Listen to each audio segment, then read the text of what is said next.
तर नमस्कार, जय महाराष्ट्र मित्रांनो. काल राज्यसभेमध्ये जेव्हा वक्फ बोर्डावरती चर्चा चालू होती त्यावेळेस इम्रान प्रतापगरी यांचे 16 मिनिटांचे जे भाषण समोर आले त्याने संपूर्ण राज्यसभा स्तब्ध राहिली होती. आणि हे भाषण आपल्या महाराष्ट्रातल्या प्रत्येक युवकाने, प्रत्येक जनतेने ऐकले पाहिजे अशी माझी विनंती आहे. त्यामुळे तुमच्या आयुष्यातले 16 मिनिटं हे भाषण ऐकायला नक्की द्या आणि हे भाषण पूर्ण ऐका.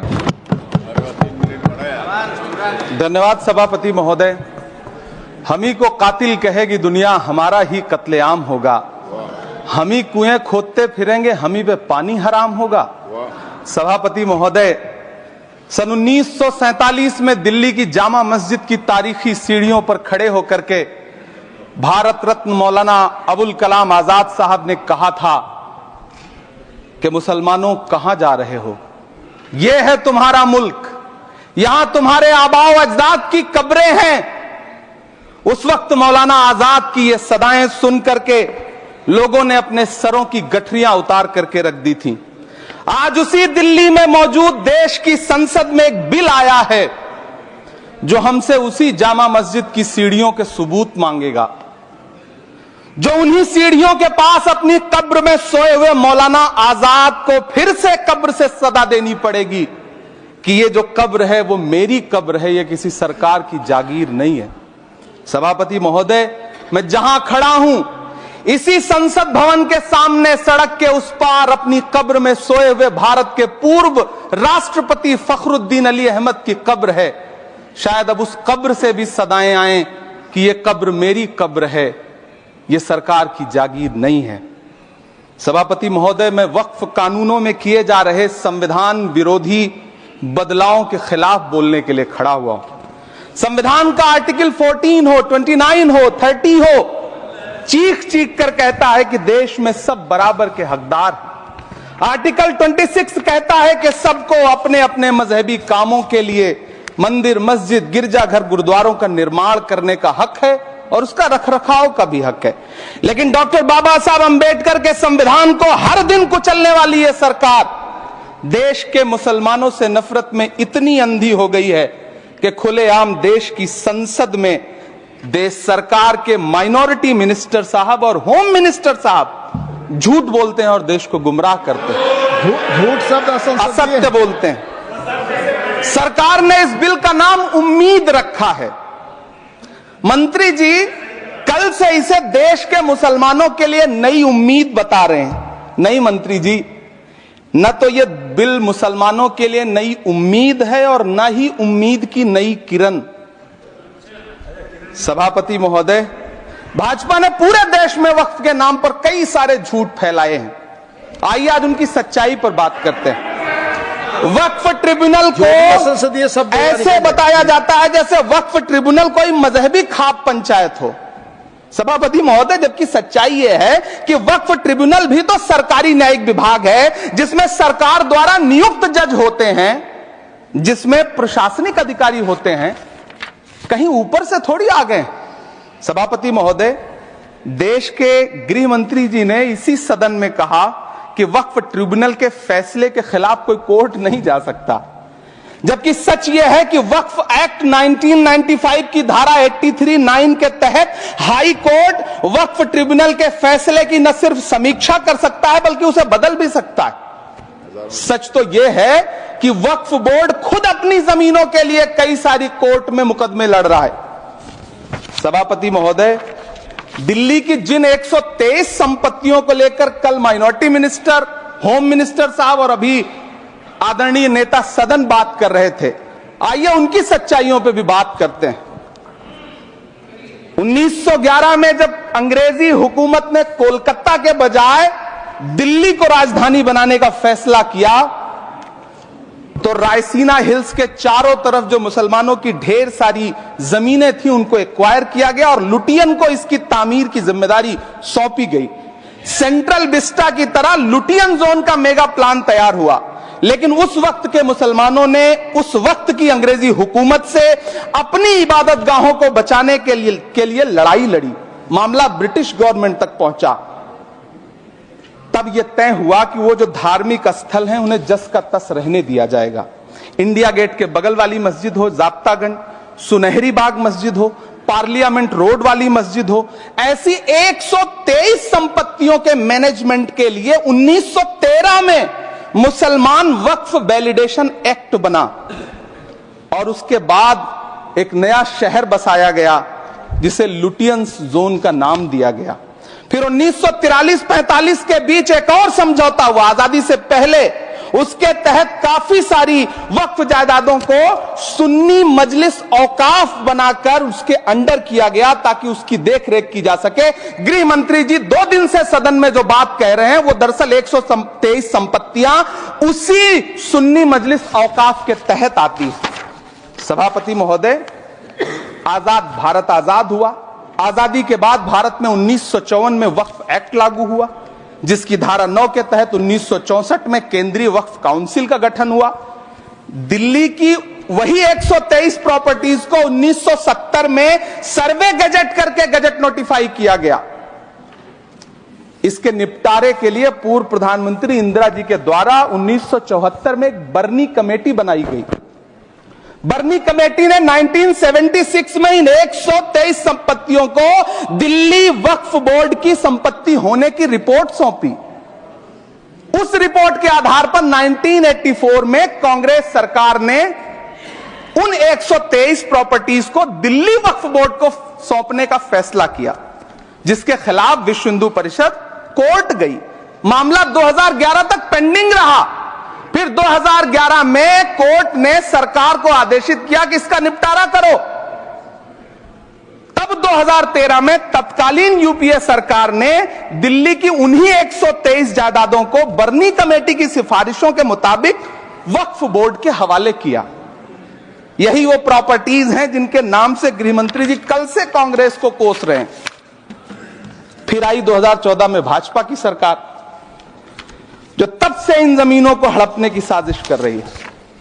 जिस बिल को मुसलमानों के हुकूक की हिफाजत करने वाला बिल बताया जा रहा है, उसी को पेश करने के लिए और उस पर बात करने के लिए लोकसभा में भाजपा सरकार के पास एक भी मुस्लिम सांसद नहीं है। जिस वक्त, मैं लोकसभा कह रहा हूं, सुना करिए, जिस वक्फ बिल को मुस्लिम महिलाओं को हक दिलाने वाला बताया जा रहा है, उसे संसद में पेश करने वाली पार्टी के पास न तो राज्यसभा में, न लोकसभा में, न देश की किसी विधानसभा में एक भी मुस्लिम महिला सदस्य नहीं। कल किरण रिजिजू जी कह रहे थे कि रेलवे की जमीनें देश की जमीनें हैं, डिफेंस की जमीनें देश की जमीनें हैं। हां मंत्री जी, हैं, बिल्कुल हैं। ये जो वक्फ की जमीनें हैं, ये हमारे पुरखों ने धार्मिक कामों के लिए डोनेट किया है। तो हम भी तो इसी देश के नागरिक हैं, हम भी तो इसी देश के बेटे हैं, तो वक्फ की जमीनें भी तो इसी देश की जमीनें हैं। उनको पराया क्यों बोलते हैं आप? सभापति महोदय, अशफाकुल्लाह खान जब फैजाबाद की जेल में फांसी के फंदे पर झूल रहे थे, तो इसी देश की जमीन के लिए झूल रहे थे ना। सभापति महोदय, अंडमान की जेल में काला पानी की सजा काटकर अपनी जान देने वाले मौलाना फजले हक खैराबादी हो या शेर खान अफरीदी हो, वो भी तो इसी जमीन के लिए अपनी जान दे रहे थे ना। सभापति महोदय, पाकिस्तान के खिलाफ लड़ते हुए अपनी जान देने वाले महावीर चक्र विजेता ब्रिगेडियर उस्मान हो या पाकिस्तान के पैटर्न टैंक उड़ाने वाला परमवीर चक्र विजेता वीर अब्दुल हमीद हो, वो भी तो इसी जमीन के लिए अपनी जान दे रहा था ना। और मंत्री जी, मैं इस सदन में अलल ऐलान ये कहता हूं कि जब भी इस देश की जमीन को लहू की जरूरत होगी, आपसे 2 कदम आगे इमरान खड़ा मिलेगा, ये मैं आपसे यकीन दिलाते हुए कह रहा हूं। सभापति महोदय, मैं सरकार से कहना चाहता हूं, हमसे हमारी इबादत गाहें तो मत छीनिए ना, हमारे घरों पे बुलडोजर तो मत चलाइए ना, हमारी कब्रों में तो हमें सुकून से सोने दीजिए ना। सभापति महोदय, माइनॉरिटी मिनिस्ट्री का बजट कट करके, मुस्लिम बच्चों की स्कॉलरशिप बंद करके अब सरकार कह रही है कि हम वक्फ की आमदनी से गरीब मुसलमानों का भला करेंगे। गुजरात की बेटी बिल्किस के बलात्कारियों की रिहाई के बाद उन्हें माला पहनाने वाली लोगों के नेता ये कह रहे हैं कि यह बिल मुस्लिम महिलाओं को उनका हक दिलाएगा। धन्यवाद मोदी जी, क्या बढ़िया सौगातें मोदी दे रहे हैं आप। पहले हमें गुजराते मोदी दिया, आप सौगातें मोदी दे रहे हैं।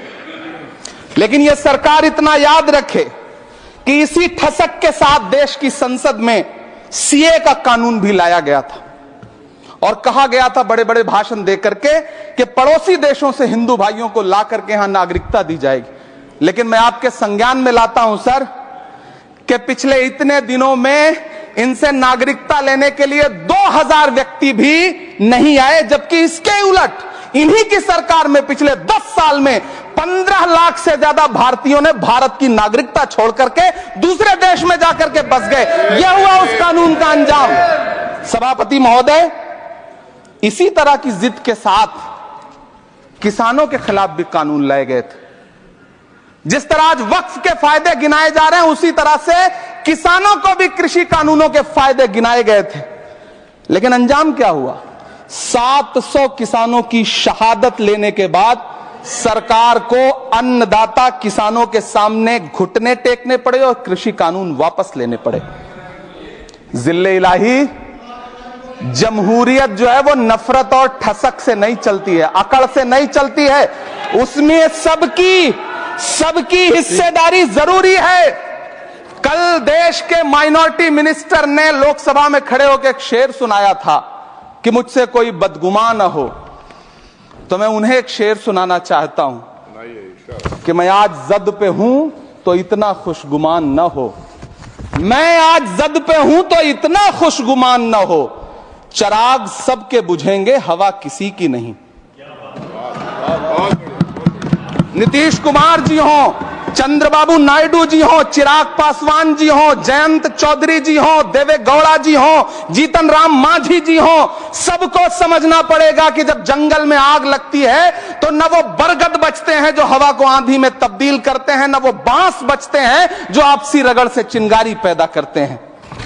सभापति महोदय, जब देश को मनमोहन सिंह साहब जैसा काबिल प्रधानमंत्री मिलता है तो देश को आरटीआई जैसा एक्ट मिलता है, सेज जैसा एक्ट मिलता है, मनरेगा जैसा एक्ट मिलता है, लिबरलाइजेशन मिलता है, राइट टू एजुकेशन मिलता है, नेशनल फूड सिक्योरिटी एक्ट मिलता है। लेकिन जब देश को सौगातें मोदी मिलती है तो क्या मिलता है? सीए मिलता है, फॉर्म्स लॉ मिलता है, आर्टिकल 370 मिलता है, इलेक्टोरल बॉन्ड जैसा एक्ट मिलता है और वक्फ अमेंडमेंट एक्ट जैसे बिल देश को मिलते हैं। मुझे तो अपने हमवतन भाइयों से पूछना है कि आपको अपने बच्चों की तरक्की, खुशहाली और नौकरी की दरकार है या फिर मुसलमानों की दान की गई जमीनों को लूट कर धन्ना सेठों को देने की साजिश करने वाले कानून की? सभापति महोदय, यह सरकार रात के 3 बजे तक पूरे देश को जगा करके संसद में अपने ही नागरिकों को नीचा दिखाने के लिए वक्फ बिल ला रही थी, तो उधर रात के 1:30 बजे अमेरिका हम पर 26% टैरिफ लगा रहा था। सरकार की प्राथमिकताएं देश को पता। सभापति महोदय, मैं बहुत भावुक हूं आज, और मुझे अच्छा लगा कि आदरणीय नेता सदन जगत प्रकाश नड्डा जी ने बहुत अच्छी बातें भी की, मन से बातें की। क्योंकि उनके नाम में प्रकाश जुड़ा है तो मैं उनमें हमेशा एक रोशनी की किरण देखता हूं। मैं उनके सामने बहुत अदब से यह बात कहना चाहता हूं कि चरागों के सफर में दबदबा हो आंधियों का तो फिर अंजाम जुल्मत के सिवा कुछ भी नहीं होगा। यह दुनिया नफरतों के आखिरी स्टेज पर है, इलाज इसका मोहब्बत के सिवा कुछ भी नहीं होगा। मैं भावुक हूं, मेरी पलकें गीली हैं। अगर देश की एक बहुत बड़ी आबादी को लगता है कि आप उसका भला करने के लिए नहीं बल्कि उनकी इबादतगाहों, उनकी कब्रिस्तानों, उनकी खानकाहों को बर्बाद करने का बिल ला रहे हैं, तो फिर आप अगर समझाने में नाकामयाब रहे हैं तो यह आपकी नाकामयाबी है। पहले समझाइए, उसके बाद कोई बिल लेकर के आइए, तब शायद हम आपका इतनी पुरजोर तरीके से विरोध ना करें।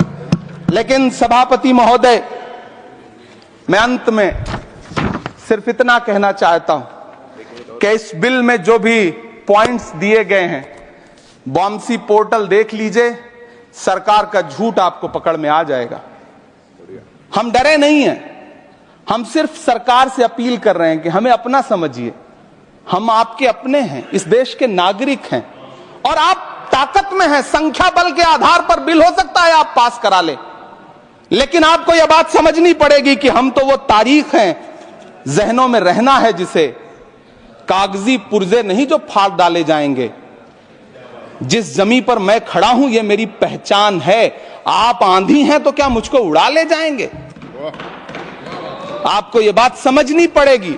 आपको अगर इतना विपक्ष की तरफ से पहले जेपीसी में इतने सारे पॉइंट्स आए और उसके बाद कल से लोकसभा में और राज्यसभा में सुझाव आप सुनने को तैयार नहीं है, लोगों की शंका को दूर करने के बारे में आप बिल्कुल सोच नहीं रहे, बस आप कह रहे हैं यह बिल उम्मीद की नई किरण है। नहीं साहब, इसे भले किरण जी लेके आए हैं लेकिन ये उम्मीद की नहीं बल्कि नाउम्मीदी की किरण है। और इस देश की एक बहुत बड़ी आबादी इस बात से खदशे में है, शक में है कि आप सीधे उनकी जमीनों को लूट करके धन्ना सेठों को बेचना चाहते हैं। मेरी अब भी आपसे अपील है कि इस बिल को वापस लीजिए। यह बिल कहीं से आपके अपने नागरिकों के लिए अच्छा नहीं है। यह बिल सिर्फ इस देश के मुसलमानों को नीचा दिखाने का और अपने एक ऐसे मतदाता वर्ग को खुश करने का बिल है जिनको इस बिल के पास हो जाने से कुछ मिलेगा भी नहीं।